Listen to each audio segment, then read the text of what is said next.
class discussions at home with V-Smart School's webinar feature, where you can conduct classes with your students in real time. Setting up a V-Smart webinar is simple. Simply log into your account, go to My Webinars, click Create, and enter your webinar details. Set your webinar to your lesson so your students can join as participants. You can finally start your class. The webinar lets you chat with your students and share slide decks and other learning materials via share screen. Amazing, right? Get V-Smart School and launch your remote learning setup for your school today. Email marketing@vibalgroup.com for more details.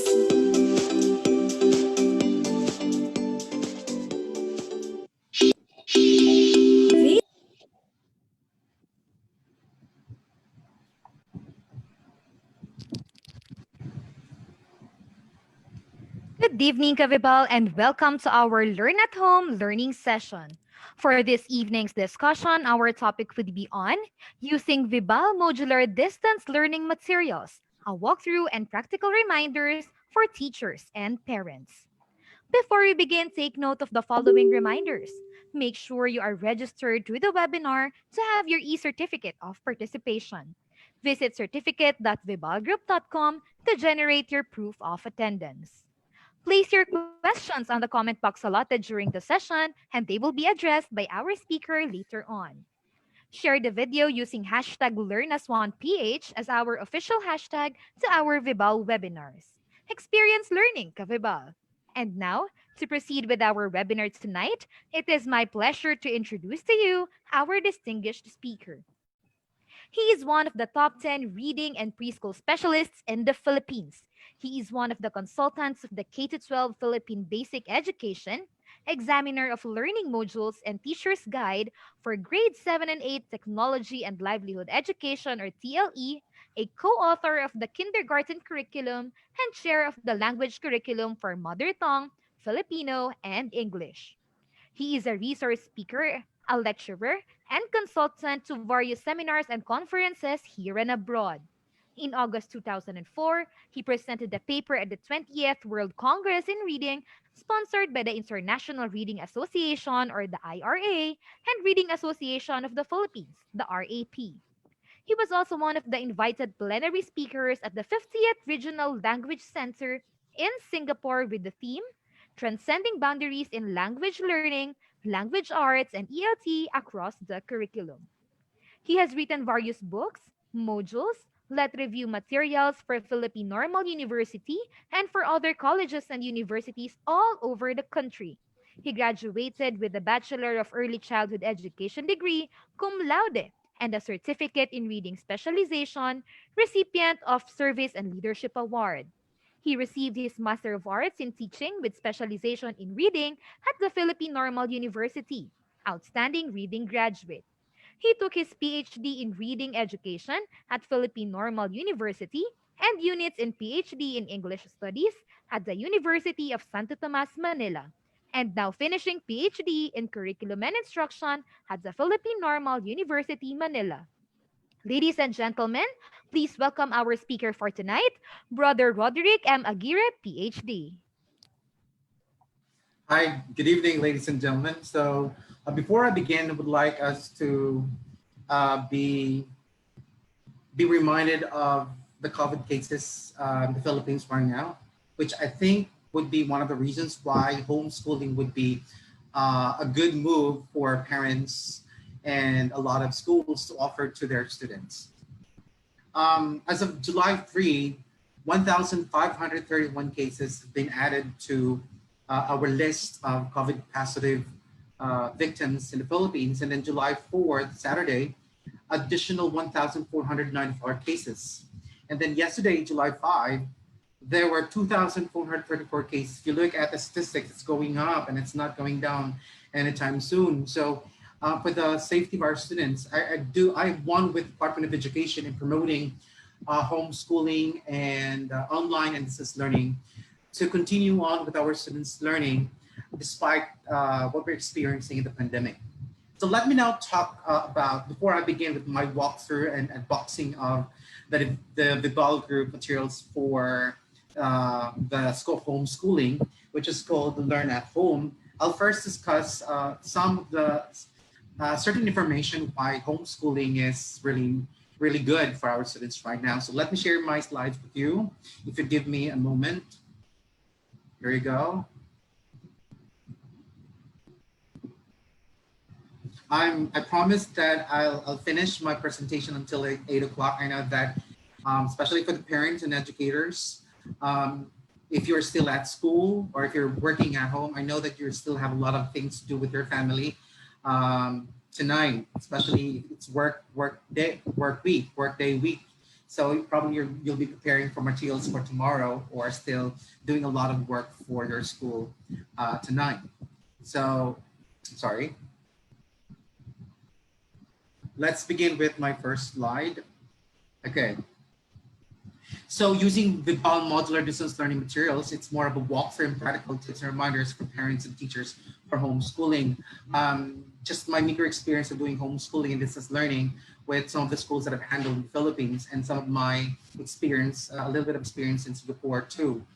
But I will be honest with the benefits, the strengths and weaknesses of homeschooling. So at least once we get to know the pros and cons, we're able to address the weaknesses so that if there are certain problems that we may arise with the homeschooling, we are equipped to address them as we go along with the school year.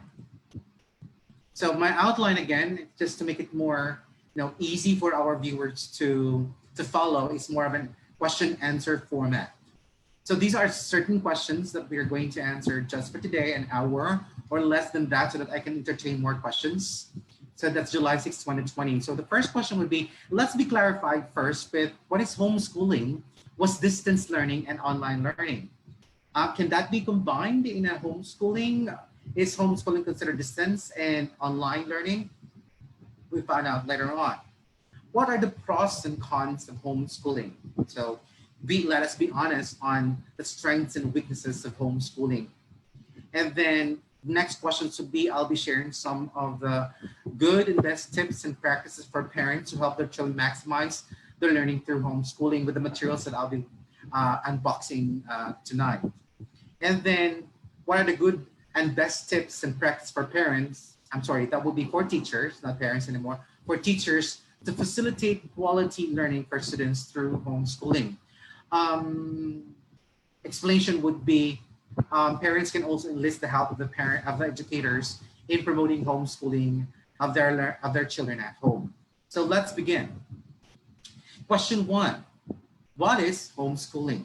Now, homeschooling is more of a progressive movement around the country, in the Philippines right now, and in the world, in which parents decide to educate their children at home instead of sending them to a traditional public or private schools. There are some private schools who offer homeschooling to support the families in doing this. In the public school, we have ALS for it, the Alternative Learning System.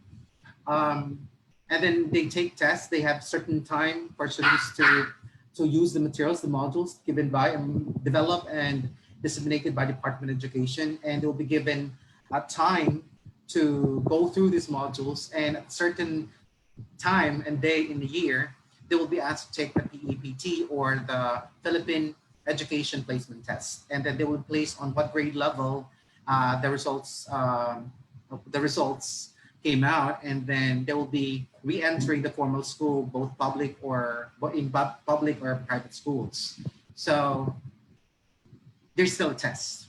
So it's not homeschooling, and then after homeschooling, parents can now, once the students are already college age or university age, they can just enter the university. No, our students after homeschooling, they must enter the formal school, either in high school, junior high school, or senior high school, or probably even elementary. It depends totally on how long the parents would like their kids to go homeschooling. Especially in the pandemic, we don't know how long would this take us to find a vaccine. Now, let's find out some of the common reasons why parents, some schools promote homeschooling. So these are the reasons that we call. So families choose homeschool for a variety of reasons. So there are just, I came up with just three major reasons in the Philippines why families choose to enlist the help of schools, even publishing house, to do homeschooling for the children. One would be dissatisfaction with the educational, sorry, I cannot see educational options available right now. So some parents think that the programs being offered at school are not enough for their children's total holistic development. So they come up with a homeschool and come up with their own schedule and enlisting some experts to help them realize the schedule they came up with for the homeschool.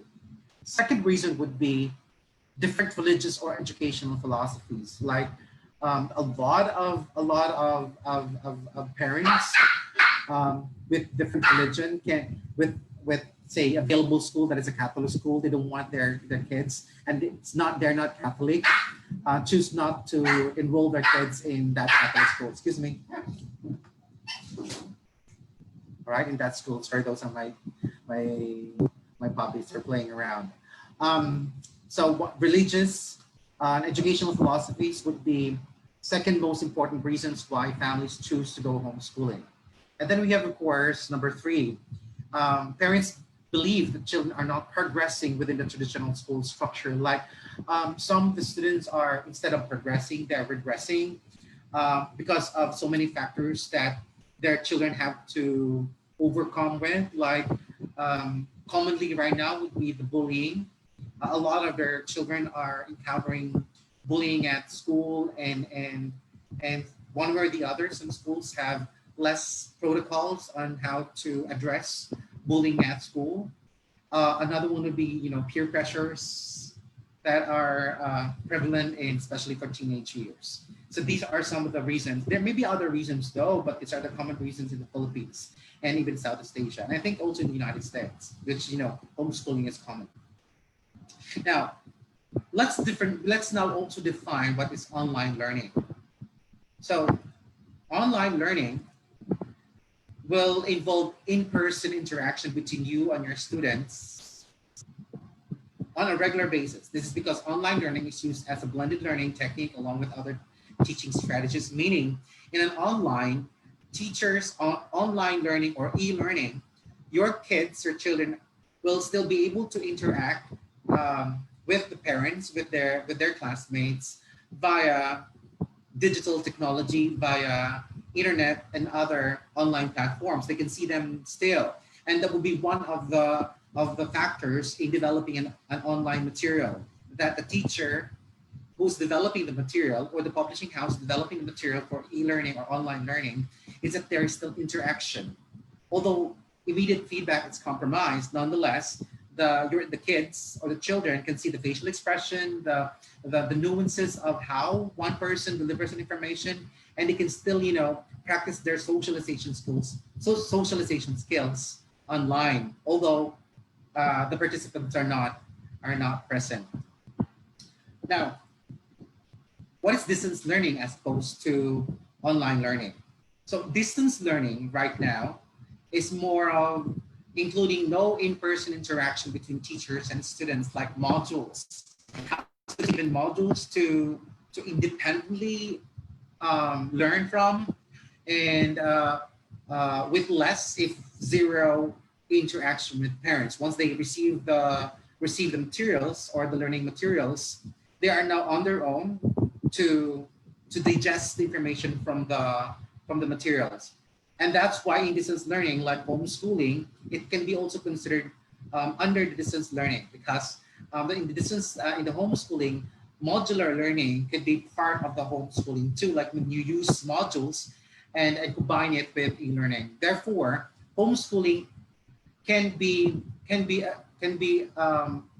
a better platform for our students, because we can do distance learning at the same time e-learning. There are a lot of materials out there, like Vibal has a lot of online materials, videos that can be used for e-learning to supplement the modules that are being used in the homeschooling.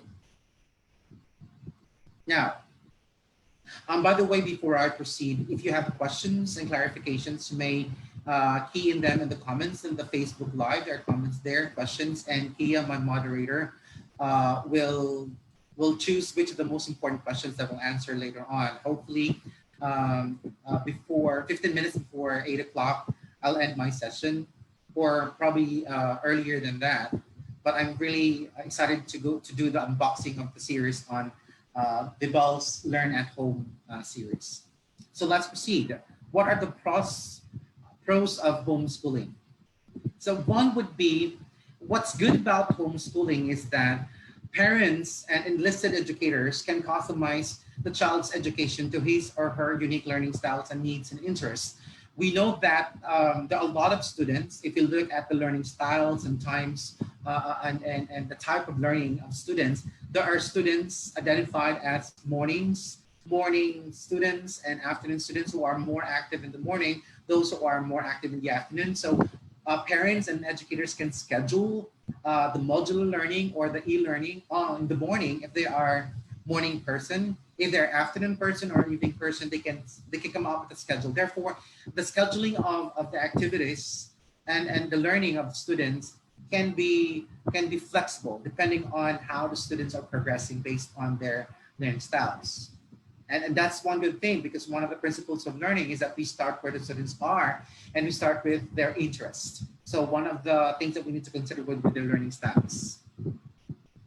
Now in a regular classroom, that cannot, it's difficult for a particular classroom teacher to approximate all the needs of the students or the learning styles of the students, because if there are 40 students in the classroom and there are 40 different learning styles and the schedules are fixed. So such type of education somehow diminishes customizing of a type of education for our learners. But with this kind of approach to learning, homeschooling, we are able to ensure that we satisfy first when our students are actively learning. Another pros of doing homeschooling is that there is one-to-one teaching efficiency. Therefore, we get to know whether we get to ensure that our child really understands the lesson, because there's a one-to-one and the child can easily ask questions and can easily honestly tell the parent or the educator that he has certain struggle on a certain lesson, and the teacher can address that immediately without thinking of like considering the other problems of the students. That's one good thing about homeschooling. There's one-to-one correspondence and incidental learnings and corrections can be done immediately. Now, what's good also about distance education and homeschooling is that it's modular. Now, even if parents, let's say they are in Cavite and they suddenly decide to go back to the province like Leyte or Cagayan de Oro or Davao, they can just bring the materials with them and continue on with the learning of students. Unlike if they were enrolled in a private or public school, a lot of things, a lot of steps have to be satisfied before the students are pulled out from one school and transferred to another school. It's really daunting for parents to do that, and it will take a lot of time and effort to accomplish that. And then it's stressful for the students as well, especially pulling them away from established socialization group in a particular school, both either public or private schools. So homeschooling is a good way for, especially for parents who are traveling out or is deciding to move from one province to another or moving from one place to another. They can just bring all the modules with them.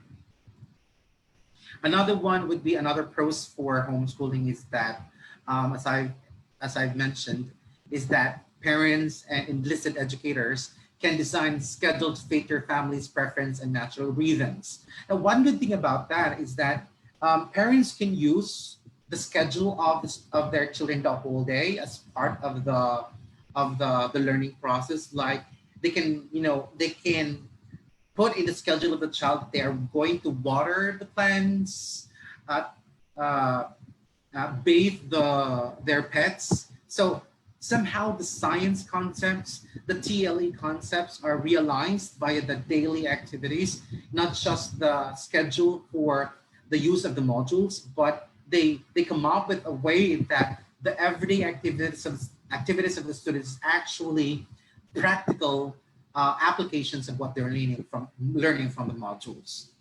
All right. So, and at least the students are immediately, actively performing what they're supposed to perform. Now, to be able to perform, I mean. Now, in a formal school, teachers have to wait for most of the students to be able to cope with the skills before they're able to perform. Because again, remember that teachers handle a lot of students. It's really difficult to say just allow students to, like one student is a fast learner would say, okay, you can now do performance tasks. That would be difficult for the teachers to do that if he allows one student to move fast. What about the other students? So we're looking at the norms there. But in homeschool, we don't have any problems like that in a formal school, as opposed to the formal school. Another pros of doing homeschool would be parents can spend, especially for the parents and the mother, can spend more time with your child and witness firsthand their discoveries and learning milestones. And I think one of the things that we would like, especially for the education system, is that the parents are more active participants in the learning process of our students. With the situation right now, pandemic, it is a good opportunity for parents to actively engage with their children in the learning process. I know at times it would be irritating, especially for those parents who are still struggling with the behaviors of their kids. That's why on Wednesday, 7 o'clock, I will be discussing about certain behaviors of kids in the early childhood years, and then probably on Friday I'll be talking about the behaviors of the teenagers and how parents and educators doing one-on-one homeschooling can understand their behavior, and if the behavior is deviant based on the developmental milestones, I can suggest ways how to do it. And it's fascinating to see that your children, as they do homeschooling, that before the homeschooling they didn't know certain words, they didn't know how to count, and all of a sudden they're learning counting. And what's good thing about that is that the parents are part of the learning process, and they become educators at home.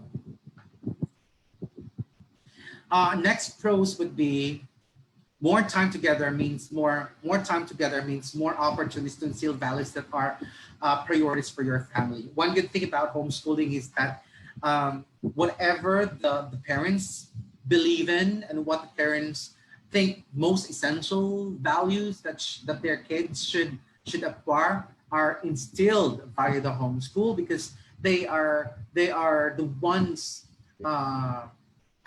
handling the homeschool. They are so active on it that they are the ones on the front line in the education of their children. So they are able to easily correct, and they don't have to blame the teachers if the values are not acquired.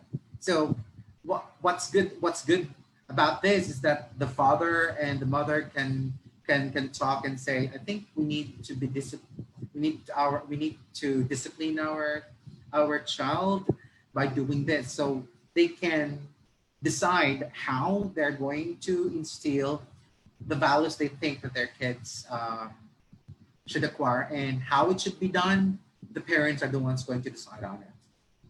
Another pros would be, contrary to popular belief, homeschooled children do get socialization skills. Remember, even if they're not able to have actual peer grade level socialization, parents can bring their children to grocery tasks, and they're able to do interaction like what I did with my nieces. Sometimes I bring them with when I do grocery. I bring them with me, and then I give them a task like, will you please uh, please read to me the list of the things you're going to buy, and you're going to tell me if we're done with that, take that out. So one way or the other, I'm teaching them to read and do location and directionality. And then their confidence level are boosted. There was one instance that I asked them, some my niece also, to I gave them the money so that they will be the ones to pay the cashier how much we owe, how much we owe for the groceries. These are some activities that regular activities that parents would do, like schedule, they say Friday or Monday, and bring their kids with them. And these are good socialization skills for kids. But if you don't do that, and if you don't put that part of your activity, that will be a con, okay? Not a pros, but more of a con. Now another pros would be, not only do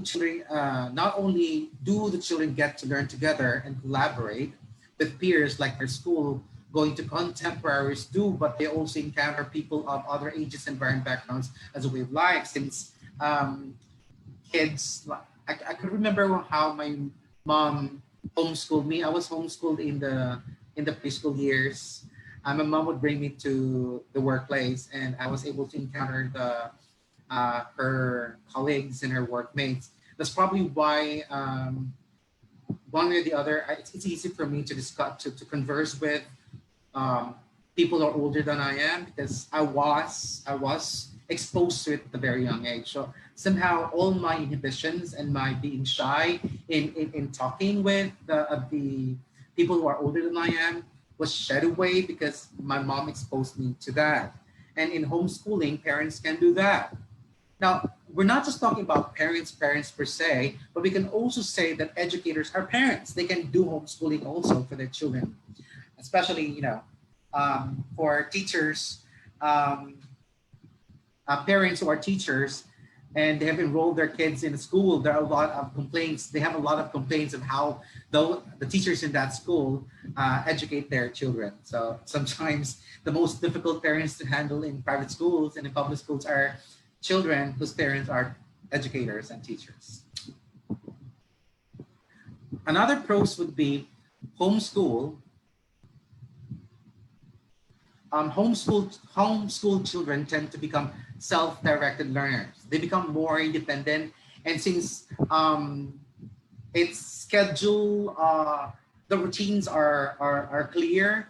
They follow certain schedule, so they're well disciplined and they follow it. Unlike in a formal school, generally the students just follow the schedule that the school would dictate to them. So in terms of creativity, in terms of choice, they don't have a choice for that. Again, we cannot penalize schools for that. Remember, we're talking about population. We cannot ask individual students to create their own schedule. Probably in college we can do that, but homeschooling has a good way of making our students independent at a very young age because of choice, practicing choice and practicing schedule, and they're part of making of a schedule. Before I proceed, time check, it's 7:28. If I'm 7:28, so I still have about 15 minutes or 20 minutes to go. I'm almost halfway through. Now, what are the cons of homeschooling? So those are the advantages. And let's be realistic here. There are also weaknesses and problems that will be encountered in homeschooling. So at least we get to know that. Well, homeschooling, it's a full-time job. From the time our kids wake up in the morning until they sleep, it's part of the schedule of the homeschool. It's not just the use of the module, because the use of the module will be scheduled on a certain time of the day, but the other activities like watching the television is also scheduled part of the homeschool. Hindi pwedeng manonood lang sila ng kung anong gusto silang panoorin. Pwede naman po yun, like 3 o'clock, 4 o'clock would be watch whatever they want to watch, but 1 o'clock to 2 o'clock would be watching what they're supposed to watch. And then we will have like 4 o'clock to 5 o'clock would be play.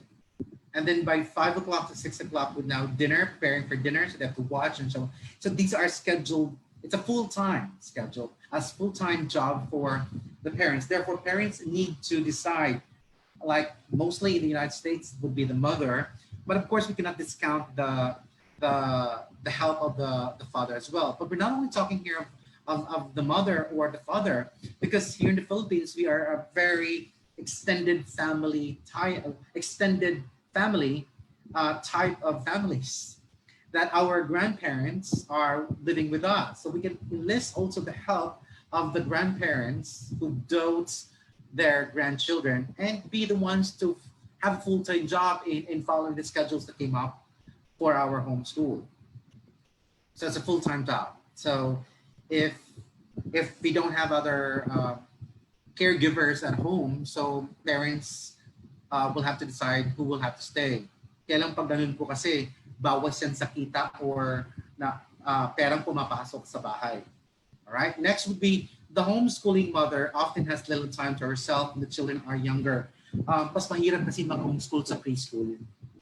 Mas bata ang bata, mas demanding po yan sa oras ng mga magulang. Not just even for parents, even for teachers. Kaya mas mahirap po magturo in the elementary grades than in the high school dahil nga sa elementary grades talagang magulo sila. So dapat mas stricto at mas discipline ang mga magulang hanggat mas bata pa ang kanilang mga anak. Another problems that you will encounter in doing homeschool would be some common pitfalls include diminished contact and experience interacting and collaborating with peers. Kanina, pros po ang pag-interact ng other individuals or adults who are older than the child kasi nga ito yung mga colleagues, so ito yung mga katrabaho ng mga magulang nila. Pero minsan, discounted po ang socialization skills ng mga bata sa kanilang peers. So in my case, I had difficulty adjusting and understanding my friends who are within my age group because I got used to the topics and the kind of conversations I had with the older people, the workmates of my parents.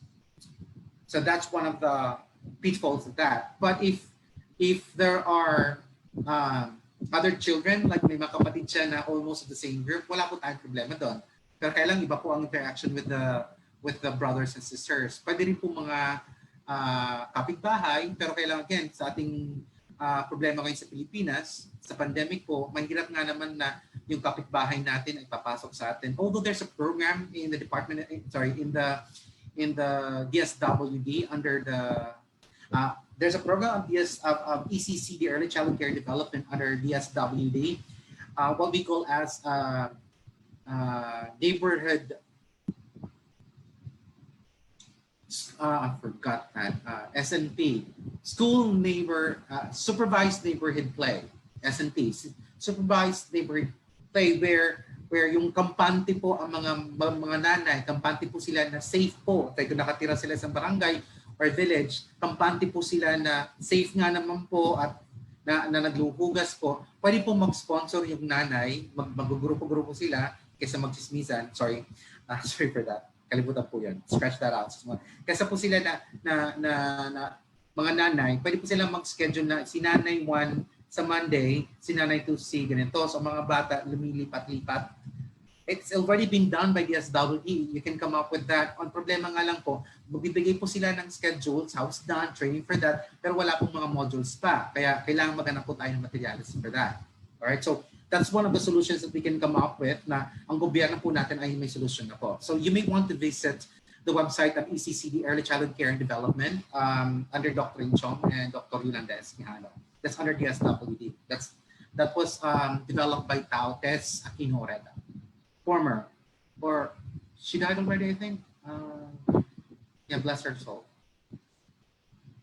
Next would be another pitfall for homeschooling would be preparing your child for PEPT. Can be especially daunting because of the passing benchmark. So, ang problema kasi sa homeschooling, pag hindi gumamit ng modules, okay? Kaya importante may module talaga, may oras na magmo-module ang bata. Kasi kung ang lang gustong ituro ng mga magulang, Hindi, kailangan kasi mag-take ng test ang bata para bumalik po siya sa formal school or pumasok sa senior high school or pumasok sa junior high school. PEPT stands for Philippine Education Placement Test. Kung anong ipinasa niya na grade level, dun siya pwedeng pumasok or mag-enter. So kung halimbawa po siya ay pang grade 7 na talaga ang age niya, dapat ang kanyang, kung kunwari napasa niya ay pang grade 6, papasok muna siya sa grade 6. Okay? So, depende po yan sa results ng PEPT. So, modules, parents and teachers must choose materials and modules for homeschool kasi hindi pwedeng gamitin po ang regular textbooks, regular materials for a regular classroom or regular formal class interaction kasi mas marami po yun, kasi maraming demand po yun, kasi hinahanapan po yun. Meron kasing quarter test, formative test na sinusunod po yan. Unlike for homeschool, pwede pong just what's in the module. And then kung anong nagagawa ng bata, actual na agad, yun agad ang sa tingin natin ay feedback on the learning process of the students. That's why it's called progressive approach. It moves away from the regular paper pencil test, more of practice and active learning. So yan po ang isa mga problema sa conscious dapat ng mga magulang at mga teachers who are engaged in homeschool sa standards pa rin na nakalagay para sa K-12. Kaya mas maganda po, tingnan din po natin ang materials ng ALS para malaman po natin na kung pasok po ba tayo. Or if you can purchase materials out there, napasok naman po sa K-12 standards at sa MDL, then why not? You can combine the ALS and then the materials that you have purchased. Then it's a win-win solution. Next, we have another pitfall would be your families live on a single income as one parent is required to stay at home as a primary educator. This is in a situation where talaga ang nasa bahay lang ay ang nanay at ang tatay at ang mga anak. Wala po silang kasama, di ba? So talaga mag-design sila kung sino. Ngayon, kung wala naman pong, kung ayaw nilang isa sa kanila ay hindi magtatrabaho, dapat magtatrabaho din, kailangan mo pong mag-hire ng mga teachers or tutors to go about at saka caregiver para masunod po ang ating homeschool schedule. Kaya lang po may problema din po yun. Ang pagpili po ng ating kasambahay ay isang malaking problema. Iiwan ba natin ang ating mga anak na may homeschool schedule sa ating mga kasambahay? Unless of course ang requirement ng kasambahay ay PhD holder. Abang mahal nga naman ang bayad na yun para sa kasambahay. Pero kung may mahanap ka naman na kasambahay naman sa mga relatives nyo na pagkakatiwalaan ninyo, then I think that would be great. Okay? Just time check, it's already 7:38. We're almost done. Now, homeschooling may be expensive. Medyo mahal-mahal lang po ng konti kung hindi kayo magde-decide na ang nanay o ang tatay o ang lolo at lola ang magpupush ng homeschool schedules ng inyong mga anak. Kasi magka-hire ka po ng ibang tao. Unlike for kung relatives mo na, siguro mga allowance, kung nanay tatay mo naman at mga apo naman nila yun, at wala naman ang ginagawa, pwede na pong sila po ang invest natin. Pero kung wala po talaga, mahahanap ka ng tutor, babayaran mo sila. I think, I don't know how much is right now, kung magkano per session ng isang tutor. Siguro I think 250 to 500 per session. Medyo mahal-mahal na. Pero maganda naman kung makahanap ka ng tutor na kayang i-handle lahat ng subjects. That would be great. So that's about for the pros and cons. Now, if you have questions on that, just again key in some of your questions in the comments on the feed. So let's now proceed to what are the best tips that parents can do to help their children maximize their learning through homeschool. So just a few tips though that we've been doing. I've been suggesting also as a consultant on homeschool. So one thing that is very important to maximize the learning of our children through homeschool would be develop schedule.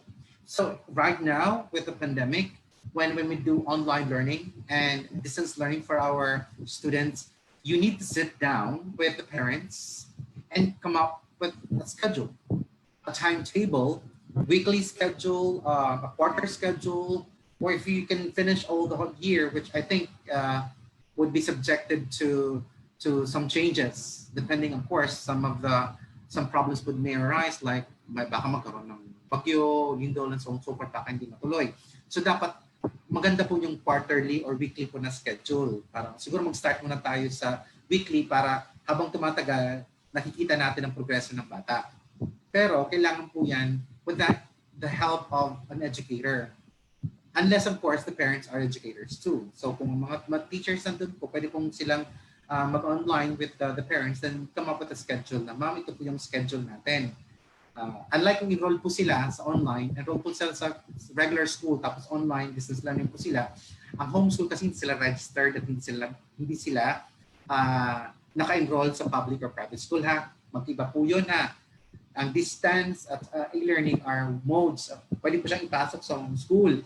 Pero yung homeschool po, hindi po yan naka-enroll. Ang mga bata, hindi po sila naka-enroll sa regular public or private schools. Kaya magtitake pa rin sila ng PEPT. Unlike sa mangyayari po ngayon sa Department of Education, some of the private schools na susundin po nila MLCs, may regular schedule, hindi papasok ang mga bata sa school dahil meron silang susundan na schedule. Fixed po ang schedule ibigay sa kanila sa araw na yun. So yun ang susundin na schedule ng mga magulang at ng mga bata.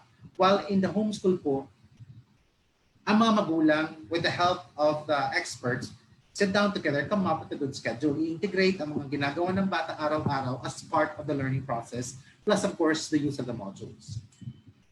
Next will be prepare your environment. Dapat klaro sa mga magulang at saka sa mga bata, may designated place lang sa bahay na ito talaga. Kasi dapat require, hindi pwedeng pagsala, kasi kung sa sala ba gawin at may television, nasasanay yung bata na ang pagsala, panglaro. O kaya sa play area, panglaro talaga siya. So ang ginawa ko sa bahay talaga with my nieces is that meron talagang play area.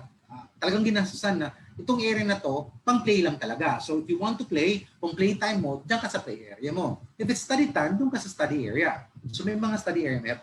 We have bedroom, play area, study area, dining area, bath area, and so on, para klaro po ang kung saan pupunta ang bata sa kanyang mga schedules. Alright? So, creating a map for the schedule to fulfill the schedule would be requiring our parents and our educators to prepare the environment at home.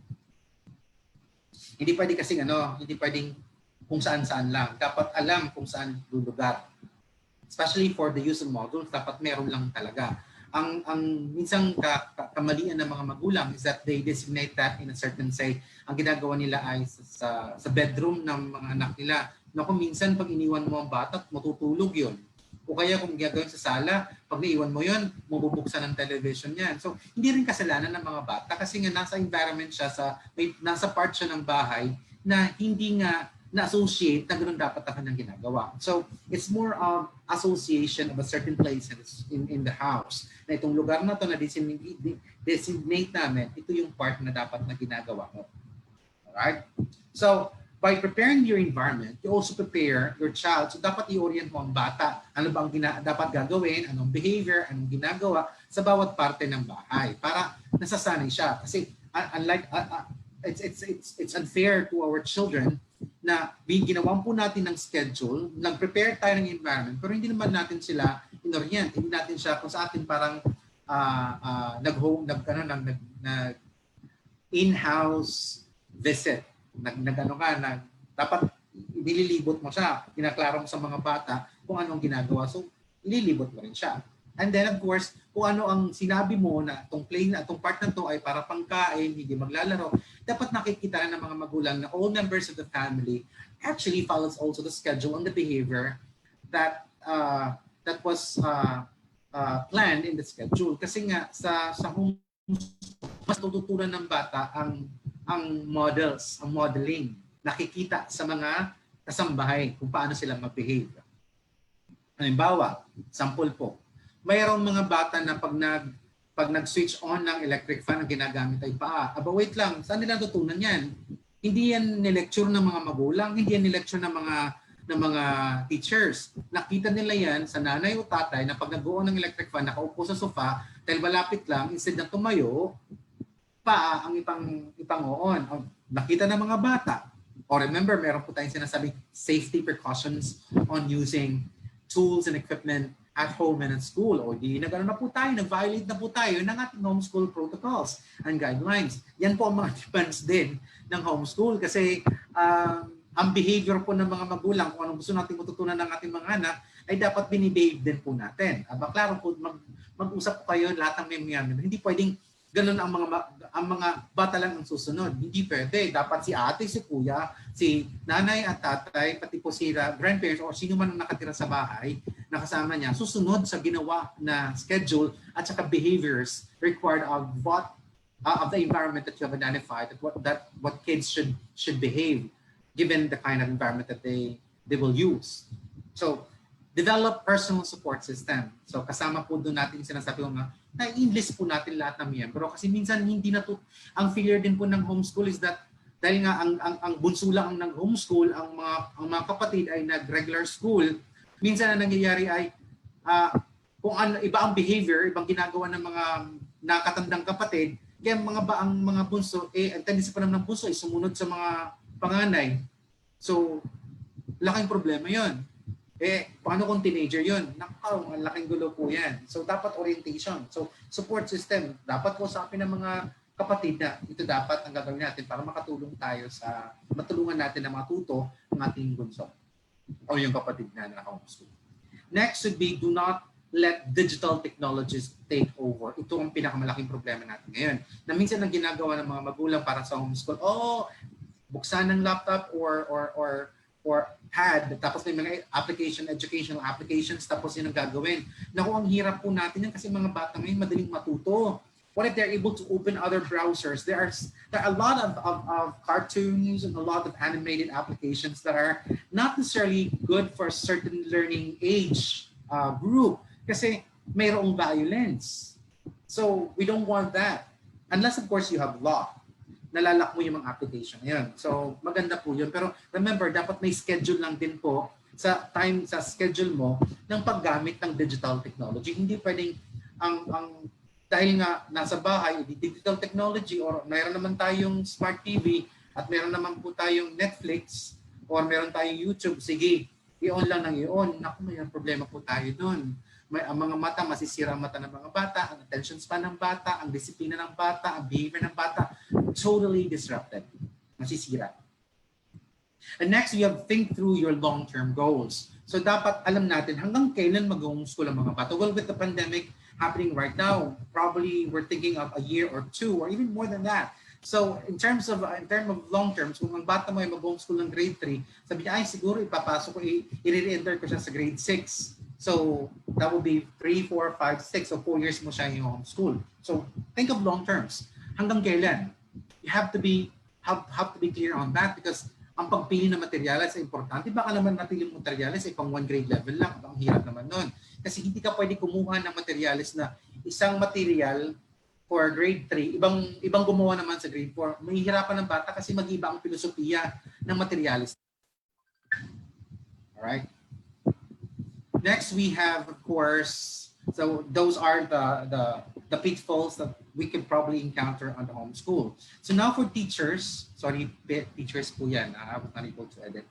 Ano naman ang best tips for educators in promoting and pushing for homeschool?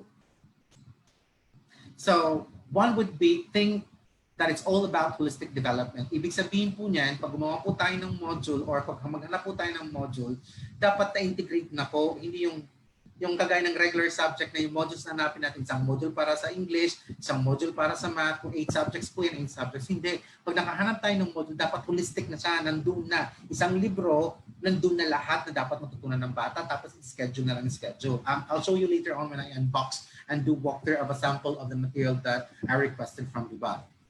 Next will be provide homeschoolers with the opportunities, environment, and materials to support self-initiated exploration, interaction with the real world. So pwede po ang gawin po ng educators is that siya na po maghahanap ng mga online materials para po makatulong sa mga estudyante, mga magulang. Kung siya po ang na-hire na tutor, tapos siya na po mag-enlist. A lot of materials. We have also from the resources of Vibal. You can visit the Vibal website for the materials, a lot of online, also modules that you can choose from. And you can also use other materials on YouTube for enhancement as well. Pero remember, dapat pumili ka muna ng backbone mo na materials kasi all the rest will be enhancement materials. Now next, think interaction, not instruction. Magkaiba po ang homeschool sa regular classroom or formal school kasi sa mangyayari po sa homeschool po, talagang interaction ng isang magulang o isang educator sa bata. Talagang nag-uusap sila. Unlike for the formal school, talagang mag-i-input muna si teacher bago mag-request ng mga performance sa mga bata. So it's more of interaction, not more so of instruction kasi face-to-face na nga siya, person-to-person. There's a one-to-one correspondence. Next would be simulate and support love of learning. So ang magagawa ng mga educators is that na motivate niya ang mga bata na kaya nila at mas masaya at they gain a lot of knowledge and information via doing homeschool, following the schedule, tapos natututo sila. So you can come up with games like ang ginawa ng yung mga enhancement na ginagawa ng mother ko nun sa bahay would be we have guess the word that she will define. So she has this unbridged Webster's dictionary. Tapos pagkatapos ng pagkain namin, ang gagawin niya, bubukas ng dictionary. Sabi niya, okay, let's have category letter A. Sasabihin niya na, and under letter A with how many letters, itong definition niya. So kami magkakapatid will guess what the word is. So guess the word based on the definition and the syllables she's going to give us. May mga clues siyang binibigay sa amin. So kami nag-guess. Another game that we have was a spelling. Ang gamit po namin ay hangman. So ang ginagawa ng mother namin para mag-develop ang aming memories, habang kumakain kami, ginagawa niya, sige, it's a 5-letter word. And then guess what letter. So parang ang hangman po namin, sa utak kami slash para ma-develop po yung aming working memory. At saka mabubibilis kami sa pag-memorize. So these are the things that can be done at home. Okay? Next would be build learning into daily routines and activities. Ito yung sinasabi na tulungan po natin ang mga magulang na gumawa ng kanilang homeschool schedule. Kasi hindi lang po ang paggamit ng modules ang part ng homeschool. Kung hindi, paano po magagamit ang other activities at home para ma-maximize ang learning ng mga bata. Kung halimbawa, sa Science 1, ang lesson po niya ay parts of the body. Pwede mo yung sabihin na nice, pag naligo po si anak po natin, habang sasabihin mo, sabunin ang buhok. Okay, or kung English mo na ginamit natin, okay, so you soap or lather your hair. So at least identifying the parts of the body instead of, just, regularly na lecturing na ito po. These are the parts of the body, the hair, the head. So unlike in the homeschool, kung ano ginagawa ng bata, na-integrate agad natin ang tinuturo natin. Alright? Next would be make it multi-sensory. So multi-sensory, ang mga toys ng bata pwede natin gamitin. So mareregulate po natin na mga magulang sa homeschool po natin, hindi po kung ano-ano lang po ang mga toys na nabibilhin po natin. Hindi puro dolls, hindi puro ganito kung anong gusto ng mga bata. So kailangan kunwari kung may mga ninong at nina na magregalo, sana may listahan kayo kung ano ang dapat na mga toys na ibigay o anong bibilhin. So to make it more multi-sensory, so toys can be used even reality at home. Nandun na po ang parts of the kitchen, especially for araling panlipunan, mga parts of the house. Andun na po. You don't need pictures for it. The house itself is a good material for homeschool.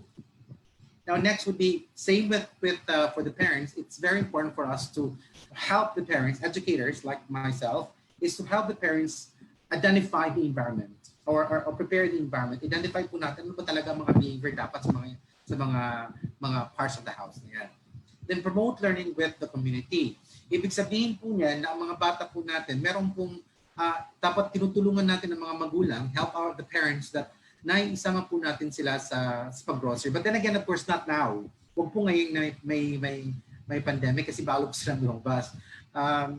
Siguro pwede mong magkaroon po ng game sa bahay na tanggalin mo lahat ng mga gamit sa inyong aparador, tapos sabihin mo, okay, classify ano ang spices in terms of color and so forth. So pwede pong mating gamit yan. So modify that.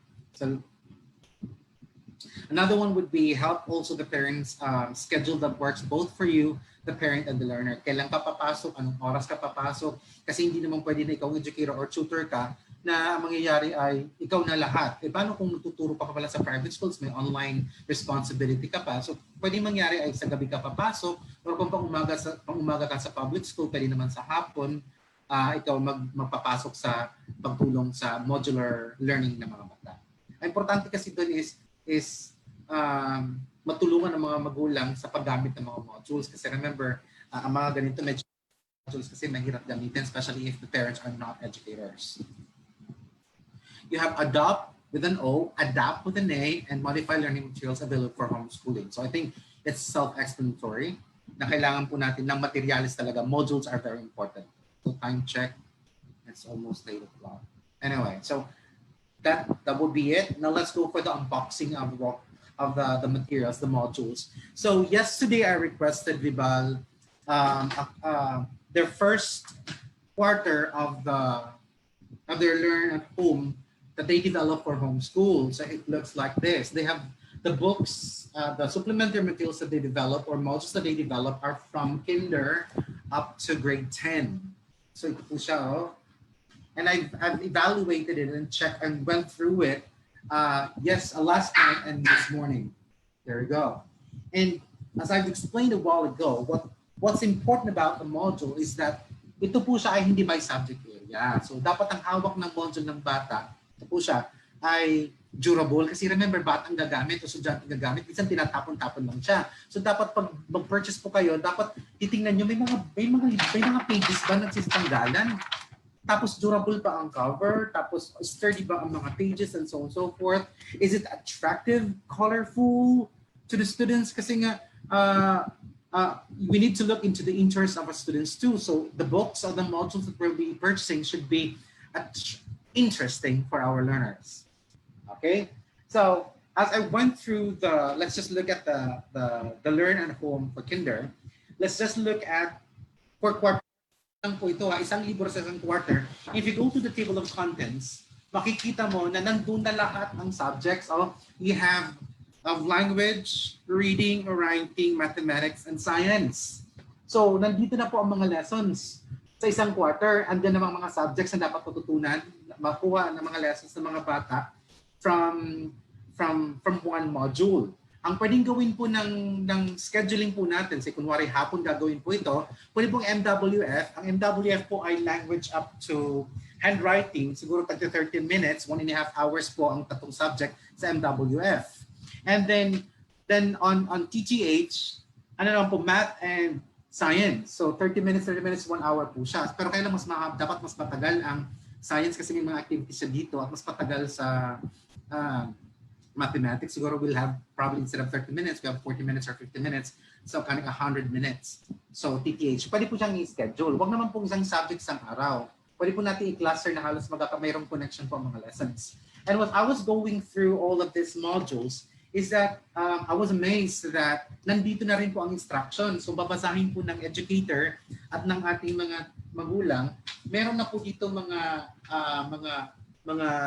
instructions how to deliver, paano ang learning mode ng isang lesson. Tapos meron po instruction sa baba, may mga instructions sa baba kung paano ang guidance na ibibigay sa mga bata using this module. And what's good thing about that is that some of the lessons in one subject, pag pumunta ka sa other subject, na-integrate na siya automatically, merong integration na siya. Yung sinasabi ko na horizontal articulation, it has somehow, I don't know if they were conscious about the horizontal articulation, but if they were not conscious about it, ang galing naman ng nag-develop na material na to, kasi tamang-tama po ang kanyang pagkaka-develop sa isang quarter, talagang natutuhog sa lahat. So, hindi magugulan ng bata na nakukompartmentalize ang kanyang natutunan sa isang subject to another. So as if you go through it, so mangyayari po ay isang module per quarter na makukuha ng bata, tapos merong another module na makukuha for another quarter. So kumpleto po sila ng module. So we have grades 1 to grade 10. Grades 1 to grade 10. So halimbawa, ang plano mo ay 2 years, ang anak niyo ay nasa nasa grade 2, so pwede mong sabihin na, kompleto na pala ang Vibal na materials for 2 years. So ito yung gagamitin ko na lang. So wala na akong problema. So mag-PEPT yung bata pagdating pagdating niya ng grade 4 or at the end of grade 3. Depende sa schedule na bibigyan ng test ng Department of Education. Mahirap po mag-homeschool pag wala po kayong available or wala po kayong mahanap na materials kasi mahirap po at mahal po mag-request ng isang educator or education consultant myself to specifically design modules for your kids. Mas mahal po nga naman yun. If there are already commercially available materials out there, then why not? Tomorrow on Wednesday, I'll be talking about how to handle homeschool or how to handle early childhood education behavior or early childhood behaviors that would be from kinder up to or preschool up to grade 3. How do we handle behaviors in the pandemic, in the new normal? And then I'll be unboxing another series for the homeschool coming from Vibal. I'm quite excited using this. Sana akin na lang po ito. Sana naman Vibal ay hindi na ito mabalik sa inyo. So that's about from my unboxing. So let's now move on to questions from our viewers. Sorry again, I'm eating a lot of time. I'm supposed to finish at exactly 8 o'clock. So moderator, if we have questions that you can give me. Yes po, Doc. Good evening po. Yeah. Ayan po. So, Doc here for a while lang po. We have here our first question, Doc, came from Miss Alma Alba. Good evening, sir. What can you suggest to parents in managing 2 to 3 children enrolled in a homeschooling, especially if these kids are in the elementary grade level yet? So, yun pong sinasabi na. Ito yung papasok ko 2 to 3 children kung ito ay nasa primary. This would be some of the topics I'll be discussing on Wednesday. Kasi iba nga po naman po ang behavior ng mga bata sa preschool. Dapat malalayo sila. Yung mga, kasi nasa play age pa yan. Pag nakita nilang kapatid nila, sila ba ang kapatid niya nasa grade 3, ang isang kapatid niya ay nasa grade 1, tapos yung isa ay nasa nursery, nag-homeschool po sila. Nako, pag nagkita-kita yan, ang mangyayari niyan, ate, patingin niya ng iyon, anong ginagawa mo? Mahirap po yun. Now, the problem with that is managing the 3. Ngayon, kung medyo nahihirapan ka, pwede mong gawin po ay sabay-sabihin po ng schedule. Sabay-sabihin po ng schedule na pag modular po siya, then designate a part of your house na itong part na to ay para sa modular instruction or modular activities, bubuksan ng libro, pero dapat tahimik, makikinig kay teacher or kay teacher or tutor na yon. So importante po na meron kang katulong kung marami kang anak. Nako, at isa lang ang nanay o isa lang educator, nako, mahirap po. Yung sinasabi ko kanina, kailangan po ng support system. Yan po nga ang pinakamalaking isang challenge ngayon sa mga magulang na ang mangyayari po sa Department of Education for both public and private schools ay nasa bahay po lahat ng mga bata, learn from home. So that would be my honest answer to you. You need designate a specific place, be strict with the behavior na dapat sa lugar na to, ito ang gagawin. Na magkaiba kayo ng ginagawa, sabay-sabay kayo ng ginagawa, pero magkaiba kayo ng materialis na ginagamit. Tapos, yun po. Stricto talaga si magulang. So thank you very much for the question, Alma Alba. Okay po, Doc. So the next question that we will be reading is from Mr. Don Macapugas. Question: how do we teachers do the assessment of learning of the student in homeschooling? And how can we make sure that it's really the student who's answering and not the parent or the guardian? Oh, well, yung sinabi ko kanina na sa homeschool, pwede kasi mag-integrate ng online. So pwede kang mag-schedule lang ng using a platform. I think Vibal has Vsmart, right Kia? Via Vibal Smart, pero pong naka-schedule na pwedeng may time lang po talaga siya na ang mga bata ang mag-online, tapos may mga password I think or key na kailangan ang bata ang magsasagot, na ang bata talaga mismo ang gagawa. So ang importante po doon is to select the most trusted trusted application for if you're going to go online. And kung ito po ay modular po, naku, mahirap po talaga yan. Especially for kung mga magulang ay palagi nagmamadali sa gabi, minsan nangyayari sila pong sasagot. Kaya that's why I do not suggest the test would be done, paper pencil test at home, ipapadala lang, tapos sasagutan, tapos ikukolekta na lang. I would still go for online assessment. So that's about it. That would be my, again, honest answer to Mr. Don Macapugas' question. Next question, Kia, please. Okay po. And our last question for tonight, Doc, would be from Miss Hanami Natividad. Doc, do we need homeschool provider for this? Is Vibal a provider po? What should we look for a homeschool provider, Doc? Well,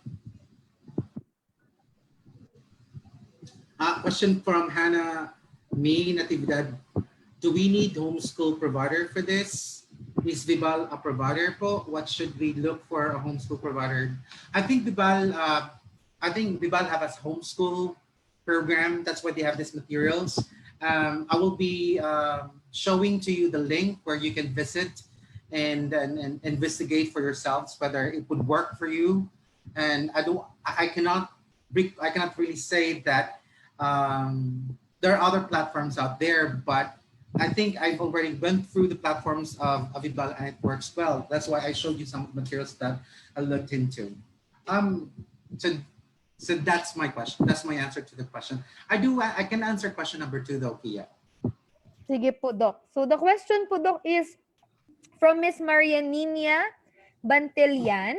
Ayan po. The question, sir, is, sir, sorry but I disagree with you. You said parents are to impose discipline and have to be strict with young ones during homeschooling. Are there researches that support your claim? Yes, I could also show you the links on the researches done by homeschooling. I'm not saying, pag sinabi ko pong strict kasi hindi naman po yung pinapagalitan ang bata. You can be strict but you can still be nice. Halimbawa, pag sinabi mo, anak, Kia, we're going now, it's time for you to read. Hindi po, iba pong, pag sinabi kong strict, hindi po pinapagalitan ang bata. Strict, ibig sinusunod po natin ang schedule for that. Hindi yung sinasabi po natin na dahil nga na discipline. Ang discipline po natin is based on the schedule, on the behavior that was planned out together. So don't misconstrue me na pag sinabi po natin na parents should be strict and impose discipline ay yung pinapagalitan at pinapalo ang bata. Wala po akong sinabing pinapalo. Ang sinasabi ko po ay yung be firm and follow the schedule. Kasi by doing that, by doing consistent schedule, halimbawa ganito, ang schedule, ang oras ng panonood ay 1 oras lang. Tapos sabi ng bata, no, I still want to watch that. Tapos sabi ng nanay, sige, tuloy mo na lang. Hindi, strict ka, anak. Remember, our schedule is just for 1 hour. You can continue watching that tomorrow. Let's follow the schedule. Hindi pwedeng, yan, strict po yun, pero nice pa rin si nanay o si teacher. Hindi yung sinisigawan. Alright, so let's be clear on that. I didn't say anything about be angry to impose discipline. Use corporal punishment to impose the homeschool schedule. Thank you very much, Ma'am Maria Nina F. Bantilan. Thank you very much for asking me. Kasi baka nga yun din ang makuha na take away ng mga magulang at ng parents na ang definition po natin ng being strict and discipline means palaging galit. Hindi po ganun.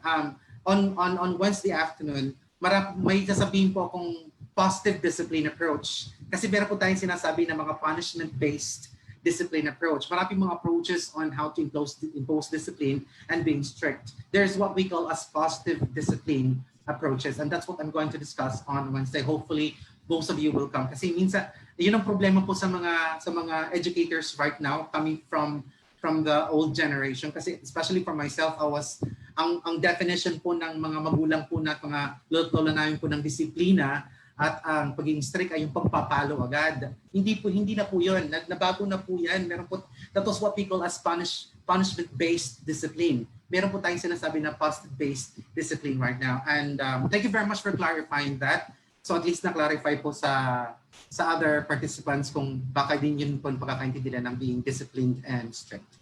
Thank you very much. Do we have questions pa, Kia? Yes po. Doc, last question. Habol lang po. So the question po is from Mr.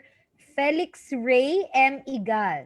Is it possible for a child to become more effective in homeschooling where both of the parents are working? And what if the child belongs to a broken family? But again, sinasabi po natin, that's why I'm still using the words primary caregivers. Sarap kasi i-discuss talaga, no? May mga bata kasi na ang tingin nila sa mga magulang ay hindi primary caregivers. Minsan ang tingin nila na primary caregivers, yung sinusunod nila ay minsan ang yaya or yung kanilang kung sino ang kanilang kinalakhan. Mayroon naman mga magulang na nagtatrabaho pero sinusunod ng mga bata, nakikilala sila dahil pag-uwi ng mga magulang sa bahay, meron silang quality time. It's not how long parents devote their time with their kids in the homeschool. Depende po yan sa schedule na sinusunod. So pag sinabi na schedule na to pagka-uwi ng mga magulang, ang mga magulang pagdating sa dinner time, sa pagtuluto, dapat may interaction na siya, susundin lang po. The failure of homeschool, if both parents are working, is that when they do not follow the schedule. Kaya nga, pag naggawa ng schedule at sinabi na itong gagawin ng mga miyembro ng pamilya, susundin po natin. Hindi pwedeng nagawa tayo ng schedule tapos hindi naman natin susundin. Ang kawawa po yung bata. That's the failure of homeschool. Thank you very much.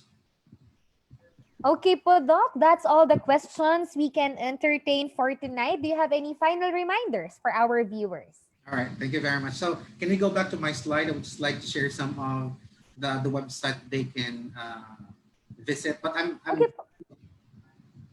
Sige po, Doc. Sure po. Participants, the viewers to tune in again on Wednesday kasi doon po ako magto-talk on various types of discipline. Yung magtataka ka na, hindi nagalit si nanay, hindi nagalit si lola, hindi nagalit si tatay, pero may disiplina palang tinuturo sa mga magulang. Ay, si teacher, hindi pala siya nag-lecture, may ginawa siya, naglaro sila, pero may natutunan ng mga bata. Wait, si teacher ng mathematics, naglaro ng Monopoly o Millionaire's Game, naturuan niyang bata ng addition, subtraction, and so on so forth. So meron po mga strategies that I can share with you on Wednesday. So ito po ay pasimula pa lang po ng mga activities ng homeschool, independent homeschool na pwede nating integrate sa nangyayari ngayon sa Pilipinas and the whole world. So hopefully you can tune in on Wednesday kasi padagdag po ang dinesign ko po na mga sessions ko po ay padagdag po ng information. So some of you are attending right now who did not attend the session this morning. May mga diniscuss pa ko dun sa umaga ng mga prinsipyo. So baka gusto niyo pong panoorin din po yan para mas maintindihan niyo ang pinagsasabi ko ngayon. Tapos yung mga attend naman po sa Wednesday, baka gusto niyo pong tingnan ulit ang mga diniscuss ko today. And then pasunod-sunod po kasi when I develop materials online po, progressive po siya, padagdag po na impormasyon. So ito po, I would like to share this website. Share screen. Natanggal ko ba ang screen? All right. So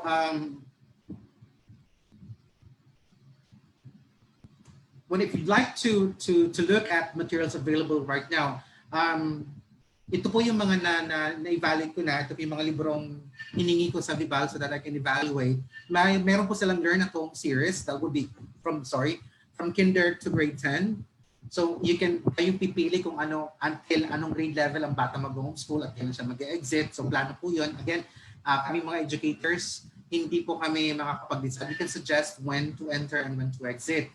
So meron pong Smart Wizard series din po, meron pong Smart Class series, and then also academic books to supplement the Learning Home series or other series for homeschool. So you can visit shop.vibalgroup.com.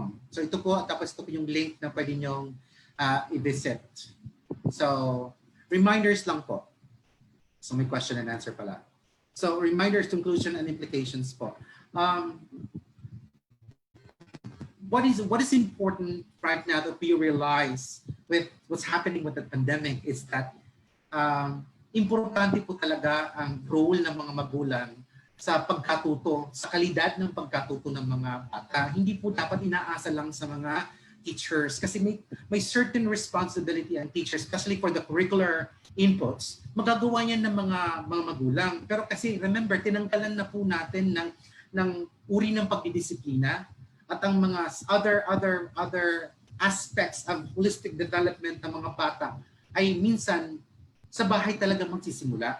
Halimbawa, ang disiplina, respeto, pagmamahal, lahat ng mga ganyang mga attitudes and perspectives in life ay nasisimula sa bahay. So, dapat i-enlist natin ang tulong ng mga magulang. Then, educators should also orient the parents of the ways to help their kids become more mature in their approach to the schedules for the homeschool.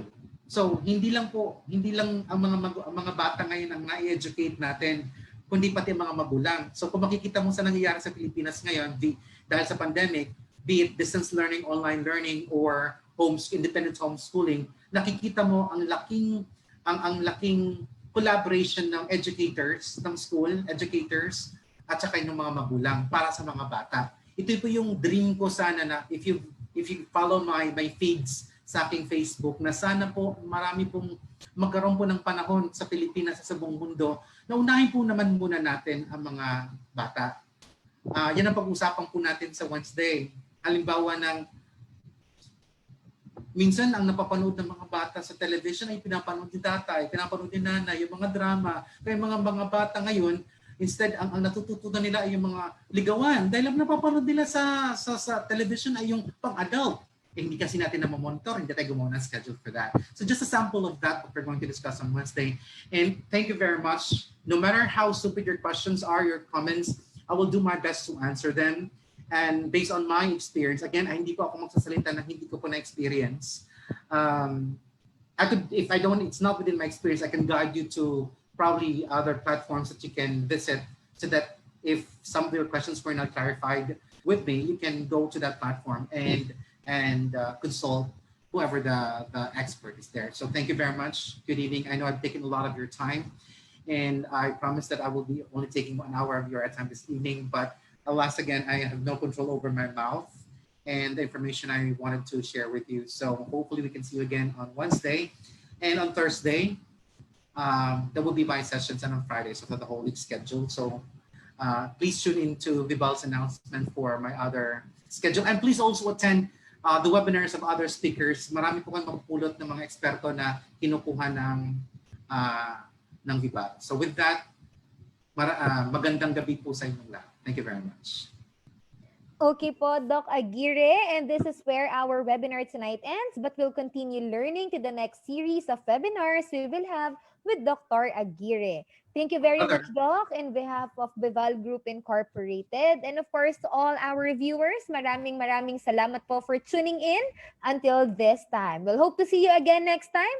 Muli po, maraming salamat at magandang gabi sa ating lahat.